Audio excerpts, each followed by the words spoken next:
Assalamualaikum warahmatullahi wabarakatuh. Perkenalkan, nama saya Rika Ramadhani dengan NIM C0D018039 dari kelas perpajakan F. Kali ini saya akan mempresentasikan hasil dari tugas saya yang berjudul Konsep Pencatatan Akuntansi Pajak dari Pendapatan Penghasilan dan Penjualan.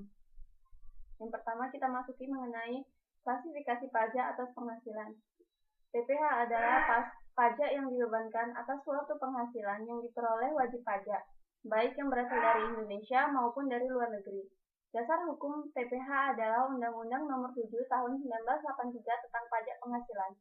Undang-undang ini mengalami 4 kali perubahan, yakni yang pertama Undang-Undang Nomor 7 Tahun 1991 tentang perubahan atas Undang-Undang Nomor 7 Tahun 1983 tentang Pajak Penghasilan.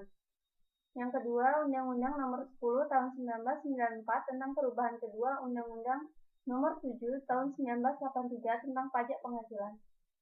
Yang ketiga, Undang-Undang Nomor 17 Tahun 2000 tentang perubahan ketiga Undang-Undang Nomor 7 Tahun 1983 tentang Pajak Penghasilan.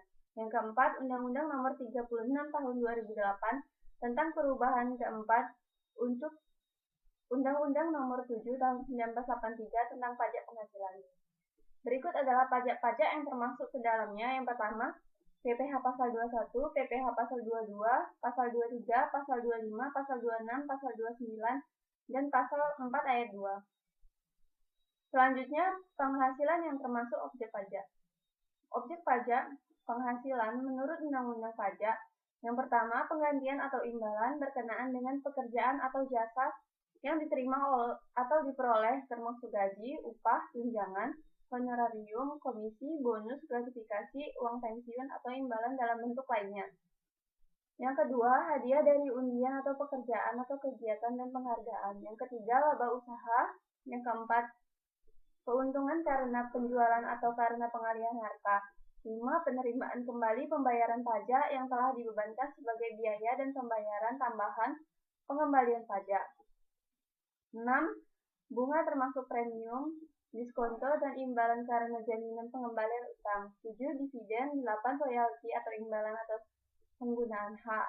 9. Sewa dan penghasilan lain sehubungan dengan penggunaan harta. 10. Penerimaan atau perolehan pembayaran berkala. 11. Keuntungan karena pembebasan utang. 12.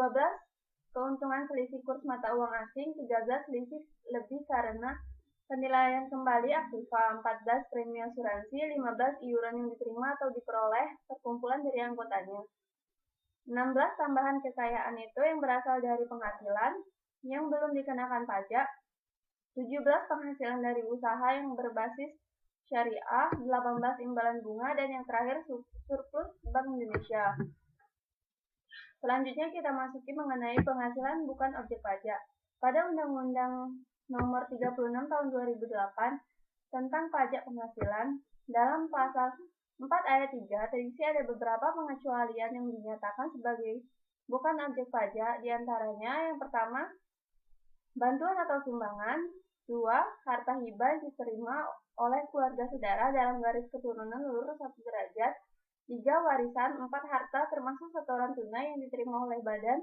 5. Penggantian atau imbalan sehubungan dengan pekerjaan atau jasa yang diterima atau diperoleh dalam bentuk. 6. Pembayaran dari perusahaan asuransi. 7. Dividen atau bagian laba yang diterima atau diperoleh perseroan. 8. Iuran yang diterima atau diperoleh dana pensiun yang pendiriannya telah disahkan Menteri Keuangan. 9. Penghasilan dari modal yang ditanamkan oleh dana pensiun. 10. Bagian laba yang diterima atau diperoleh anggota dari perseroan komanditer. Yang 11. Penghasilan yang diterima atau diperoleh perusahaan modal. 12. Beasiswa. Sekian presentasi dari saya ucapkan terima kasih, semoga bermanfaat. Saya akhiri dengan wassalamualaikum warahmatullahi wabarakatuh.